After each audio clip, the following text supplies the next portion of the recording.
नमस्कार. आपण पाहता देशसत्ता न्यूज रिपोर्टर चॅनल. आज आपण ध्येय अकॅडमी या ठिकाणी आलो. या दोन बहिणी ज्या सख्या बहिणी आहेत, त्या पोलीस भरतीमध्ये भरलेल्या आहेत. त्यांच्याने त्या समाजासाठी आदर्श निर्माण केला त्यांनी समाजामध्ये. त्यांच्याकडून त्यांची यशोगाथा ऐकून घेणार आहोत. काय सांगाल, तुमचं नाव सांगा सर. करिश्मा शहीद रसिकनगर साखरवाडीमध्ये राहते. म्हणजे मी खूप अशा माझं घरची परिस्थिती काही एवढी नाहीये. आमची हालाकीच्या परिस्थिती पण इथपर्यंत आलोय आता.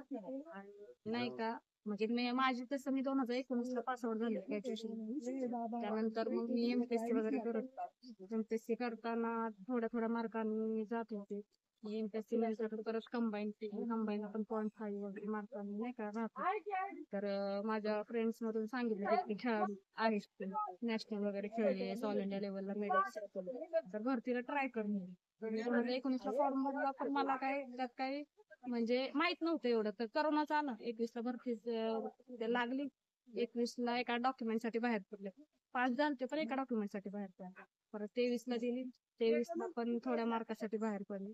आणि ती भरतीला पूर्ण तयारीनिशी उतरलेलो. आणि ती तयारी केली की ज्या दिवशी पेपर झाला त्या दिवशीच कन्फर्म रिझल्ट माहित होता की आपल्याला जितकं मिळते त्याच्यापेक्षा नक्कीच 10-12 मार्क आपल्याला जास्त पडले. त्यामुळं काय सांगाल, समाजासाठी काय तुम्ही एक आदर्श आहात. समाजातील तरुणाची पिढी भरकटलेली, त्याचं काय सांगाल. आम्ही पूर्ण 1.5 वर्ष सोशल मीडिया हा पूर्ण आमचा बंद होता. मोबाईल मध्ये फक्त युट्यूब चालू होते. युट्यूब मध्ये फक्त मॅथ्सचे क्लासेस, मराठीचं आणि जीके जीएस एवढ्यासाठीच फक्त फोन यूज होता. टोटली सोशल मीडिया पूर्ण इंस्टा वगैरे जे आपण स्क्रोल करत राहतो म्हणून 3-3 तास गेलेला आपल्याला कळत नाही. आम्ही पूर्ण त्यासाठी जाणीवपूर्वक मोबाईल मध्ये पूर्ण सोशल मीडिया ज्यातून आम्ही भरतो जाऊ असं काही मोबाईल मध्ये ठेवलं नाही. की बाबा सोशल मीडियापासून लांब राहिलं पाहिजे, अभ्यासावर आपल्या ध्येयावरती केंद्र केलं पाहिजे. सक्सेस हे जवळच आहे. काय समाजासाठी तुमचा आदर्श आहे. तुम्ही मगाशी बोलताना म्हणला की बाबा आमच्या समाजामध्ये असताना बरेच मुली आहेत त्याच्या लगेच लग्न केलं त्यांचं. त्यासाठी तुम्ही काय सांगाल बाबा त्यांच्यासाठी. म्हणजे मी 5वी ला खो खो खेळायला सुरुवात केली. आणि संजय बोडवे सर एक उत्कृष्ट क्रीडा मार्गदर्शक त्यांच्या अंडरमध्ये मी आतापर्यंत खेळले. जेव्हा मी 5वी ला सुरुवात केली मी म्हणजे 2 वर्ष नाही का जस्ट आपण प्रॅक्टिस करत होते नुसती.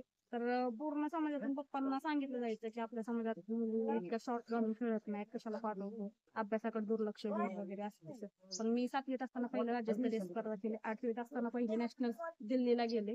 त्यानंतर आमच्या गावात साखरवाडीचे माझे बॅनर वगैरे लागायला सुरुवात झाली. तशी हळूहळू एक नॅशनल होत गेल्या. स्टेट लेवलला नाव येत गेली, पेपर नाव येत गेली, ऑल इंडिया लेवलला मेडल्स जिंकत गेले. तसे आमच्या समाजातल्या मुलीसाठी एक आदर्श झाला. जे पालक म्हणत होते की बाबा तुम्ही खेळू नका, आपल्यात हे चालत नाही, त्यांच्या पालकांनी त्यांच्या स्वतःच्या मुली ग्राउंड वरती पाठवायला सुरुवात केली. आता कुठे तुम्ही भरती झाला काय. आता आम्ही दोघी पण बहिणी मुंबई शहर या ठिकाणी पोलीस मध्ये पण भरती झालोय. आणि मुंबई कारागृह कधी पण आमची भरती. काय तरुणांना काय सांगाल तुम्ही, तरुण आपल्या मित्रांना. त्यांना एवढंच सांगेल की सध्या या जगामध्ये आता सोशल मीडिया पासून थोडं लांब राहा. जेवढंच आपण लांब राहताल तेवढं तुम्ही फोकस राहताल. आणि प्रत्येक गोष्टीकडे बघताना पॉझिटिव्ह बघा. आपल्या आई वडिलांची कष्ट नेहमी डोळ्यासमोर नेहमी कष्ट करत असतात प्रत्येक गोष्टीसाठी. आणि प्रत्येक ज्या क्षेत्रात असाल ना त्या क्षेत्रात तुमचे 100% द्यायचं ते वरचा देत राहतो. फक्त तुमचे तुम्ही 100% द्या. धन्यवाद.